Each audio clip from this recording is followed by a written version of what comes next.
From the digiMAX studios in Metamora, Illinois, it's time for the Danny Grieves Show. Here's Metamora Redbird head basketball coach Danny Grieves and host Scott Kerker. Well, Coach, it's been about a week since we've last had a Danny Grieves Show. In that 9 days, you've gone 3-0 in 3 of some of the best games you've played.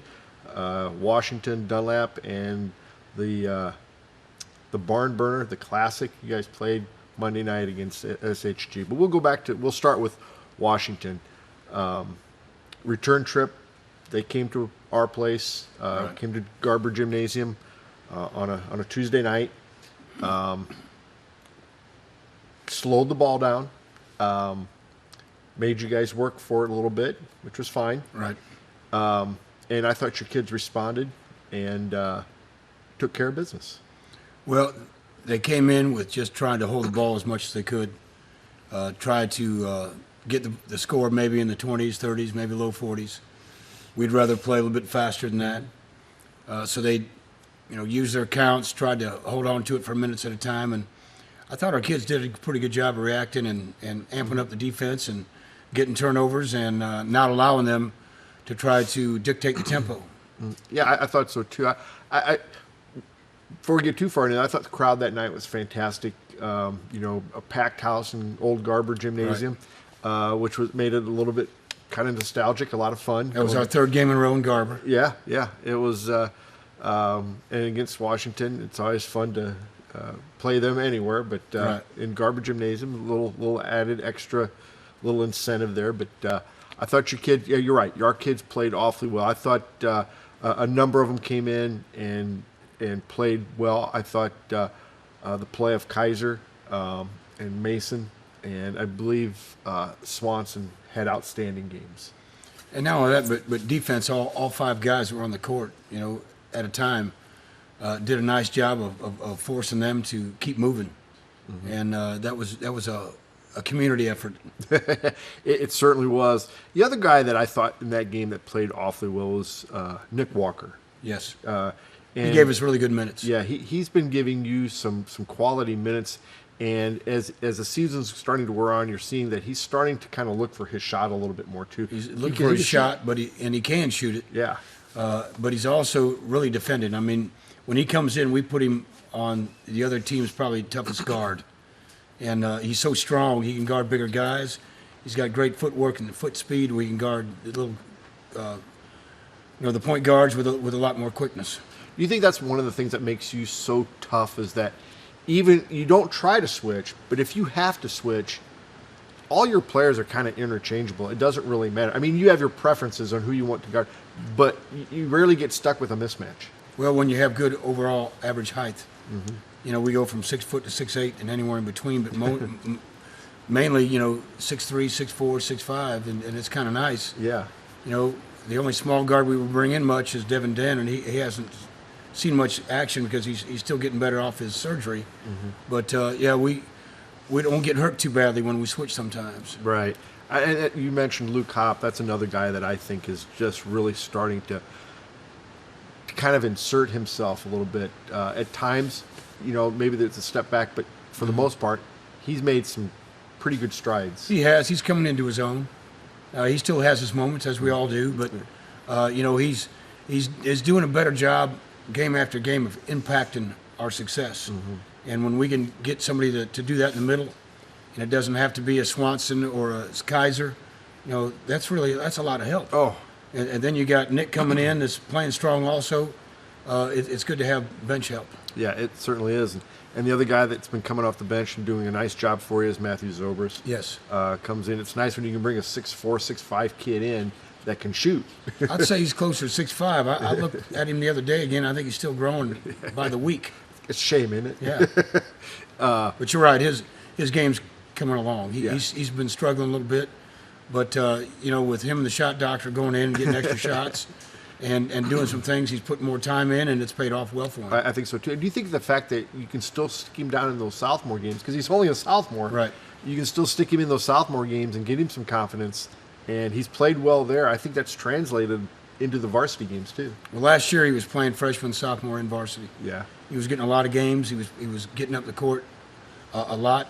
We almost played him too much, but we kind of balanced it out. This year's been kind of the opposite. He's not used to not playing game minutes, and I think that's helped him go back down to find his shot a little bit more and his confidence, and go beat up on some little kids. You came away with the 51-27 victory against the Panthers. You know what? I still believe that Washington is still a better team than they were when we played them the first time. Oh, there's no doubt. The second time that we beat them 37 the first time, 24 the second. We could get them again. You know, and it might be closer. Who knows? But you know, they're always going to do a better job the next time and prepare different and try different things. And you know, that's the joy about the Mid-Illini. You know what? The second time, every team is even tougher. So you can't rest on your laurels because you beat them last time. Right. And then you went on the road. You went over to Dunlap, played them for the first time this year. You were finished with Washington before you ever even played So Dunlap. we're already 7-0 going to Dunlap. Yeah. So a little bit of an oddity in the scheduling this year, but went over and played Dunlap. I've always thought Dunlap was just an odd place to play. First of all, it's very dark. Right. Almost shadows. Used to be the poor floor because they had a rubber floor. Yeah. And now it's kind of raised a little bit, but it's a good wood floor. Really nice floor. But I don't know if it's the lighting or what it is, but they always seem to play their best game, and we go in there and just play okay. Yeah, and we came away with a, 62-54 win against Dunlap.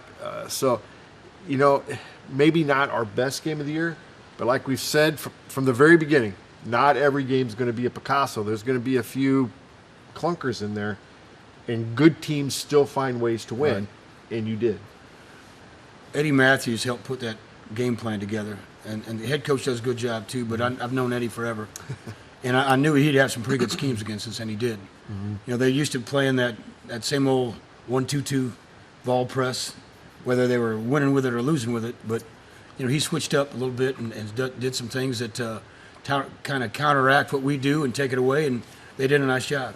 You know, one of the things that, you know, I haven't seen teams try this against us this year, but I did see it against Dunlap that they tried a few of those back cuts and got a cut. I think they had one easy basket against us. That was it. Yeah.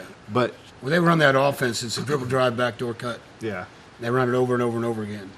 And we did a pretty good job on it. You know, if you watch them play other people, they score on it a lot. And they did get us one time. Did get us once, I think right after halftime, I believe they got us. But for the most part, I thought you guys played okay. But, you know, like we said, when you guys play the really, really good teams, I think that's when the cream rises for you. And I don't think you have a whole lot of trouble getting them up for some of those games. You had a big one coming, and I think those kids kind of knew that in the back of their minds. Yeah, and they kind of did, but, you know, we tried to live in the moment and not, you know, we don't want them to look ahead, we want to plan ahead. And, of course, they're, you know, just 16, 17, 18-year-old kids, so, you know, all their parents going, oh, we can't wait to, you know, we get to Monday, or to Monday's game. But I tell you what, our kids stayed in that moment because Dunlap threw some pretty good punches at us, you know, and we had to counteract and really up the defense, made a couple runs, and got the W. Yeah, you came away with an 8-point win, and like we say, a win is a win. Right. But that set up maybe the most anticipated game in Metamora regular season game, at least. Right. Maybe in the history of Metamora. Could be. I wouldn't doubt it. You know, television stations and newspapers said, you know, it's the biggest matchup of the year. And it really kind of was, you know. You couldn't have had a better game, the 3A state championship game, than our game with Springfield. So yeah, it was anticipated. It was a rematch of the state championship game. You guys played SHG in Springfield at UIS. Yes. It seats about 3,000. It probably had more than that. It was pretty packed. Yep. They wouldn't let us cover the game. Right. So we were a little bit bitter about that, but that's and the way coverage was god awful. The NFHS coverage of it was not the greatest. They ought to be ashamed of themselves. If they're going to take the game, they need to do a better job. I'm just saying. And it wasn't good, but at least we got to watch it a little bit. It wasn't the greatest, but at least we were able to keep track. Kept tabs a little bit, didn't you? Yeah, a little bit. You know, you made the comment, Metamora has been playing basketball for roughly 95 years. Somewhere around there. and you beat the number 1 team in the state last year in Simeon. Right.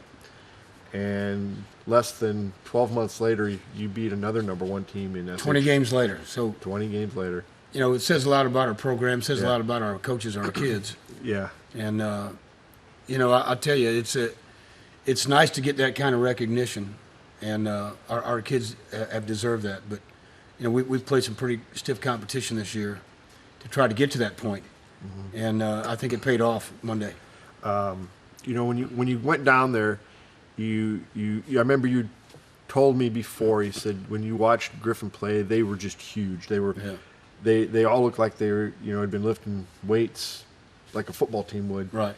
But when they tried to be physical with us, your kids responded and were just as physical with them. We did okay. You know, where last year we got thrown around a little bit, but You didn't get thrown around. we did not. We got fouled around a little bit. That's but, fine. I thought our kids showed a lot of grit. Oh, You know, even in the fourth quarter, you know, I think we missed our last 6 out of 7 free throws in the championship game, and we went 9 for 9 in the fourth quarter, yeah. and didn't blink. I mean, Right. our guys are really dialed in and stood up there with confidence. You could tell just by the way they stood there and dribbled and looked at the basket that was going in. So I was very proud of that. You know, we did have a few turnovers. I think we had a season high. We had a season high. But when you take into account the type of pressure they put on us, Right.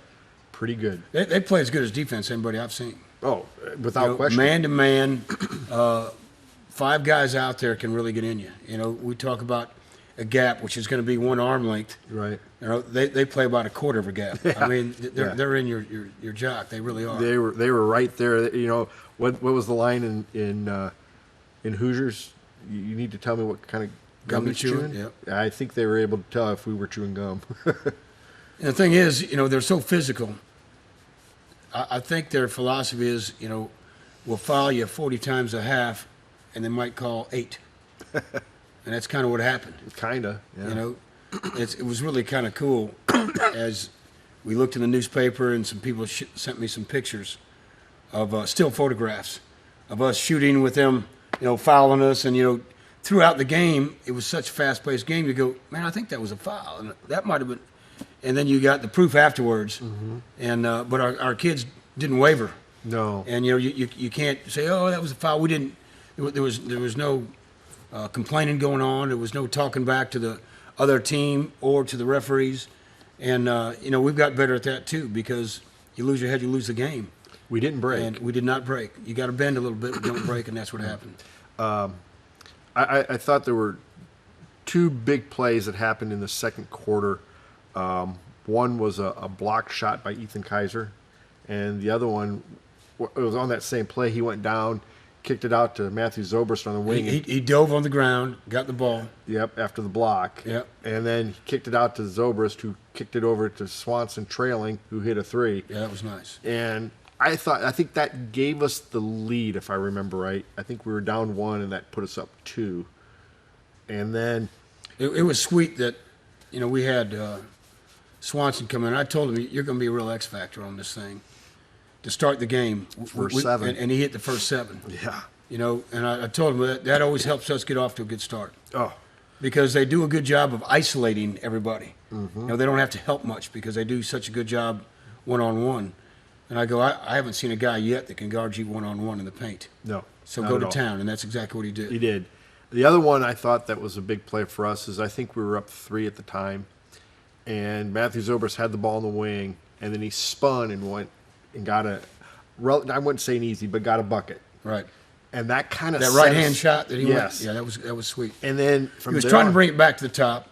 They cut him off, and he did what we teach, and you know, he went right to the basket and scored with his offhand. with his offhand, and Yeah. it banked it off. The bank board looked great doing it, and for whatever reason, then we start clicking, and Kaiser hit I think 2 or 3 threes. He hit 3 in the second quarter. and we went up 10, and then they scored right before halftime to put them, you know, close the gap to 8. Well, what was huge was, you know, they had 18 first quarter points. We held them to 6. Yes. And we went to that zone and held them to 6 in that second quarter. Yep. And, you know, after scoring 18 in the first, they only scored 32 the rest of the game. And so that was pretty good stuff. That's From a team that scores a lot of points. Yes. But the other thing is they beat everybody so bad and score so many points. Those guys aren't playing full games. They're not playing full games. And I thought they got tired in the end and couldn't finish in the last minute and a half, 2 minutes, where I think our guys have, put in more minutes and were forced to make tough decisions in quite a few games, and I think that really paid off. Well, I think, too, the other thing that helped you guys so much is when you watch a Griffin highlight, so many times they break the other teams, and the other team, maybe gets a good lead, or maybe, will get off to a little bit of a lead, and they come storming back, and they go on those, 18-2 runs. Right. And they, like we've done in the past. And they break teams, though. Right. You did not allow them to do anything close to that. 45-46.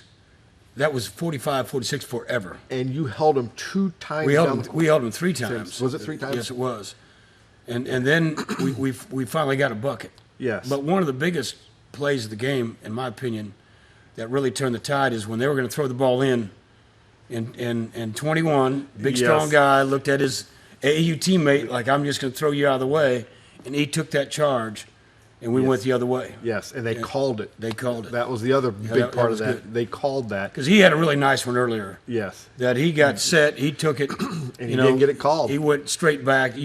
Everything that you want to describe in a good charge, he had it and checked all those boxes, and the referees had different boxes. I think they must have had circles instead of boxes. Because that was But they got that one when you needed it. Yes. And that was in the second half. And I always say a foul in the second half is worth more. Even the bucket, when Matthew came down on that left side, we tried to tell him to attack, and he did to the point, but then he pulled up from about 16 feet.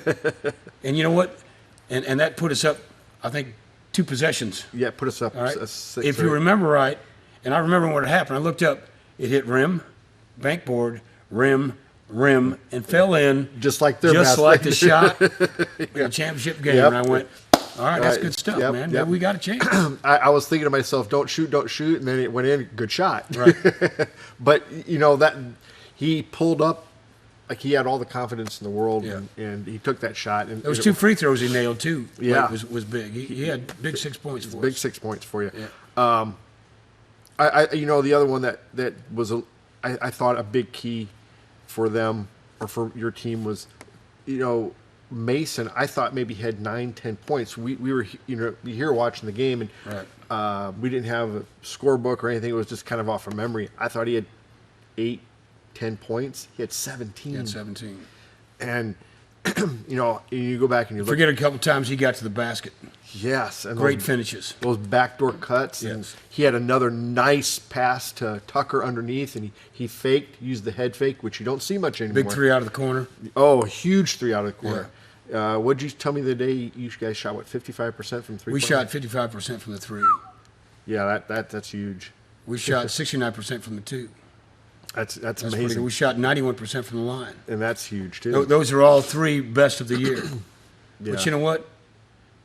We didn't take many bad shots. I mean, I- we were 16 to 23 for the night. I don't know if you took That's a bad pretty shot good. the whole night. That's did you? pretty good. We did not. We were very unselfish. Moved the ball just when I thought we had a really good shot. We got a better shot or a best shot. We talk about good, better, best all the time. Those 3. And there was times earlier in the year we weren't even anywhere near those 3. No. It was bad shot or a turnover. But we kept our turnovers to a minimum in the gut part of the game when we couldn't afford to have them. Mm-hmm. And I was proud of that fact too. Yeah. I thought so too. And the other thing too, when you listen to their players talk about how they could hear you in the locker room before the game and how excited you guys were. Yeah, because we were right next to each other. Yeah, and their players made the comment they could hear you in your locker room, how loud you were and how pumped you guys were. Yeah, and they weren't. They were not anywhere close. They already beat us. And they said that they go Metamora this game meant so much more to them. Mm-hmm.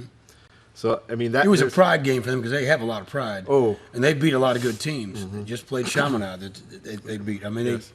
And now they won again last night, and they'll head down to Florida, to Miami to play a couple games. Yeah. But they didn't bring the same energy that we had. Yeah. They didn't match it. They tried to, once the game got going, but they couldn't do it. Their coach made the comment in an interview after the game that he thought you outcoached him, and he thought that they only had about a 5-minute stretch where they played really good basketball, and that was on him. The rest of the game was on him. Well, that's what good coaches do. They take the loss. Players win them and coaches lose them. Yeah. And so, but I don't really believe they were ready for our zone. No, We kicked that zone in on second quarter, and they struggled from there on out. Yeah, I thought so too. I thought that was a great move. I thought that. But our zone is better than it has been in the past. Right. Last year, our zone wasn't very good. Well, I think too the thing that makes your zone so good this year is the fact that Ethan Kaiser is so good as a kind of a rim protector almost. But he does a better job on that wing. When we had to put him in the middle last year, he gets a lot of his blocks coming from behind, and they're a little bit more intimidated with that. But last year when we didn't have Big Luke in there, we were a lot smaller and weren't very intimidating at all. Mm-hmm. But we played some zone this year and gotten better at it, and I think that was a big key of the game. You go to 16-2. You're now up to number 2 in the state. 14-game win streak. 14-game winning streak, but number 2, highest any Metamore team has ever been. You know that better than I. That's an amazing accomplishment. And now you get ready to play arguably one of the roughest parts of your schedule. You just get done playing SHG. Right. Now you play. This 4-week span, or 4-game, 1 week span is the toughest we've had. You play a 7 o'clock or 7:30 Friday night. Friday night against Chicago Bogan. Then you get up in the morning and you play a 10:30 against Manual, and then you play Saturday night against South County. South County out of Virginia. Yes. All 3 teams good. All 3 teams good. And you're going to play 3 games in less than 24 hours. Yeah. So that's going to test your. No rest for the weary. Yep, that's going to. It's going to test our character and our depth. Mm-hmm. We'll see what we're made out of. Come Saturday night, they'll probably be a little bit tired. They'll be a little bit tired, but there's a lot of pride. Yeah, that's where your pride comes in, and it's going to be a marathon. But that's kind of what the coach from Springfield Griffin said. He put that schedule together not to go undefeated. You've done the same thing. Done the same thing. So every one of your losses so far have been to a number 1 team. Yep. And you're playing some awfully good competition. So we're 1-2 against number 1 teams in the state. Yeah, that's pretty impressive though when you think about it. 12 years ago, they never had any idea that this could happen. No.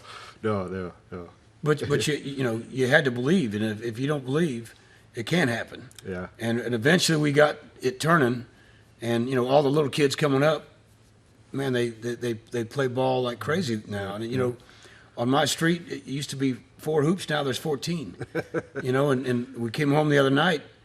It was pretty cool from the game on Monday, and it was kind of a late game. And heck, I got out. There was 3 different games going on our street. Still late at night. Still late at night.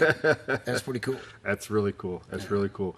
Yeah, and the grill and Corey's packed to the gill on showing the games. That was pretty exciting. Yes.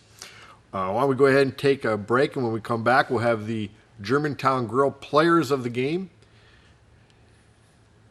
Central Illinois, you asked for it and we listened. Germantown Grill is growing, adding more dining space and a private gaming area featuring games powered by Gold Rush, the gold standard in video gaming. The game's on at Germantown Grill, off Route 116. I had a cough earlier. Welcome back to the Danny Grieves Show, Coach. First up for the Washington game was Tyler Mason, once again, as the Germantown Grill player of the game. Just an outstanding game. He has had one whale of a season coming into this, where we're at so far in the season. Well, he's a kid that brings a lot of energy to the game. And, when he's on, we're at our best. And we've got so many different pieces of the puzzle. You could say that's about Swanson or Ethan or, it goes right on down the line. Yeah. But we are best when he's on. Mm-hmm. And those other 3 just kind of feed off of that. Oh, yeah. And, the great thing is he can handle the ball. He can defend. Oh. He really can. Yeah. And he can shoot that thing. And so, our guys feed off of him and vice versa. And, I've said this before, but I've always thought that one of the things that you have, one of the advantages that you have is the two guys that you have that have the biggest chips on their shoulder are your 2 point guards. And if you had to pick two guys to have chips on their shoulder, it's always going to be your guards. Well, it's so guard driven in Yeah. high school and college, and it's kind of cool that and even past those two guys, next guy coming up handling the ball is about the same way. And so, but yeah, it is nice to have those two guys, and obviously, Mace has done a nice job, Oh, yeah. and he just keeps leading. Yep, and just keeps scoring, keeps defending, keeps rebounding. Oh, yeah. It does an One of the outstanding- biggest oohs and ahs the other night is when he went up for a rebound on that far end. Yeah. And didn't even get it. But the crowd saw where he came from and how high he got, and almost it was an ooh and ah, man. But he does a really good job of coming Yeah. out of nowhere. Yeah. He reads it and he times it and he goes after that ball. Yeah, he's been amazing. You kind of saw it coming last year.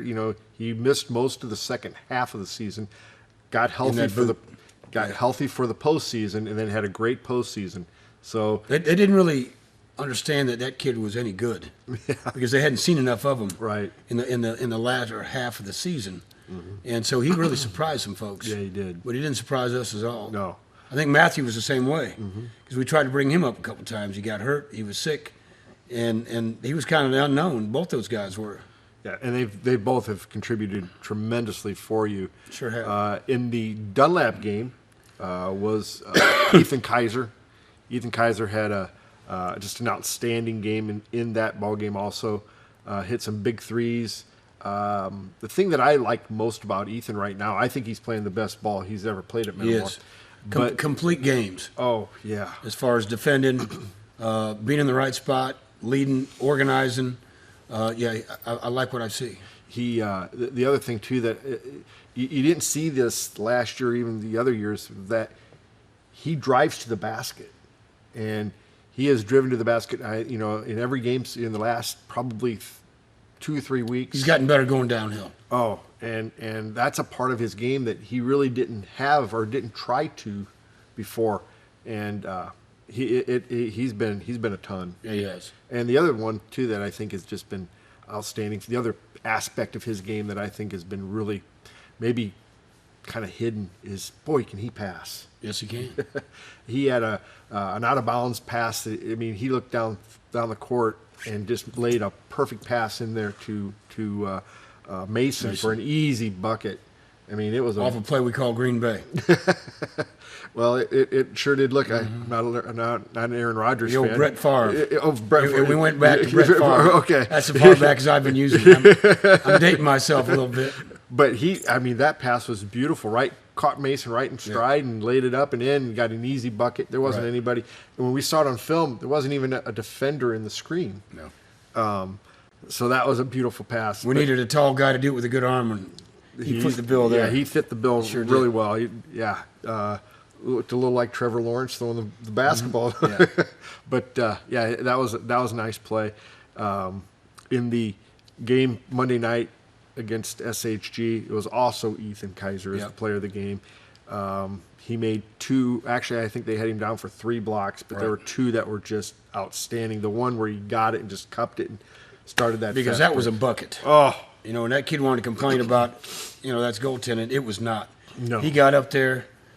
He came all the way from the other wing. I thought no way he could get there, man. But what great effort! Good hustle, and then had the IQ to take it and go. And then he got it out to Zobrist. You talk about a good shot to a better shot, because Zobrist hits Swanson coming down the court, trailing for an even better 3. Yeah, that was nice. And nothing but net. Right. That was Very awful. unselfish play. Great team basketball. That was huge. And I told him that the best team is going to win tonight in that game. And you were the best team. Because we're not the best athletes, although we're pretty good athletes. Yeah. But you took a look at them. They're just like, man, they're big, strong kids. They look like they're about 22 years old. Yeah, they were. And they didn't- but yeah, it was good to see. Coach, when you look at your team, and we talked about it before you went down to Mississippi about the camaraderie and the bonding, and I think you're starting to really see that, just like you had hoped. We saw it the minute we got back. Yeah. And it's still getting just better and better. And you can see it in practice. You can see it when we huddle up. You can see it in the locker room. You can see it in the hallway. You can see it when you go down and eat at the grill. You know. Yep, I agree. I don't know what it is.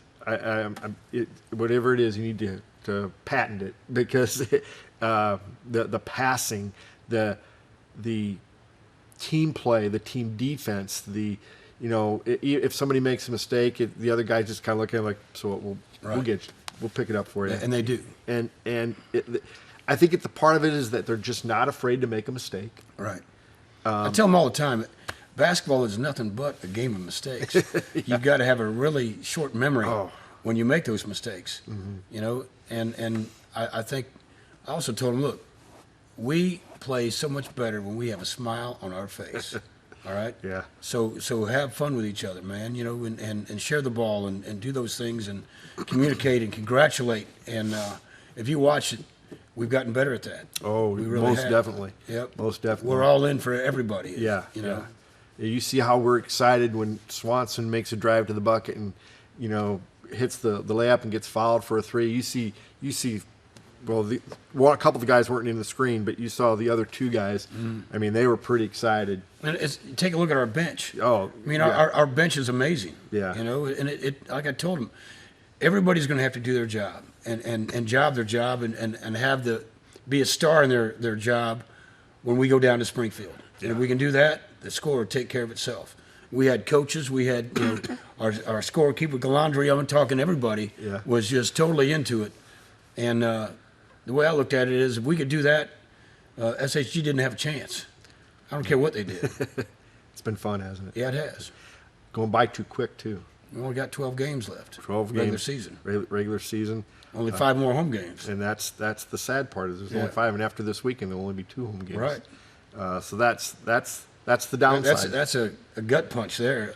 After this weekend, you only got 2 more home games. Yeah. Them seniors going, oh my Lord, man. Yeah. Here we go. Yeah, that's. But I can't be more prouder than our seniors. We got 6 of them, and man, I'll tell you what, every day in practice and every day, it's not just the top 4 or 5 or 6 guys or the guys that get player of the game, or you know what, those guys are player of the game sometimes. They really are. And it's not an individual; it's a whole team. Yeah, and you could almost do that for Monday's game. It could have been Metamora basketball team but we had some great plays. We had so many key plays at key times that had to happen to just keep that lead and to just keep them wondering if they could beat us. And man, it was 7 different guys that got in the game that did that, and our bench. So that was way cool. I noticed it was a timeout in the third quarter, and you guys were up, I think, 8 at the time, and SHG took a timeout. And your bench met the rest of the team at half court. That's how they had gotten off the bench. They were that excited, and they met the rest of your team at half court. Even late timeout, we got Mason down on the end of the bench, somebody's working on his calf. Yeah. You know what? Our bench moved down there so he would be in the huddle, which, I'm going, all right, man, that's good stuff. They're watching out for each other. They're obviously taking great care of each other. Yeah, it was when you see the little things, and some people don't see the little things because they're not privy to being in practice or something like that with the bench. Maybe the camera doesn't catch that stuff. Right. But for a coach to notice that stuff, it's big. You got to be pretty proud of them. Right. Well, Coach, big weekend coming up. We'll let you get going here. I know it's kind of a late night for you. I appreciate you coming up here after practice. Always. But good luck this weekend. Bring home some W's. Thank you so much. I appreciate you.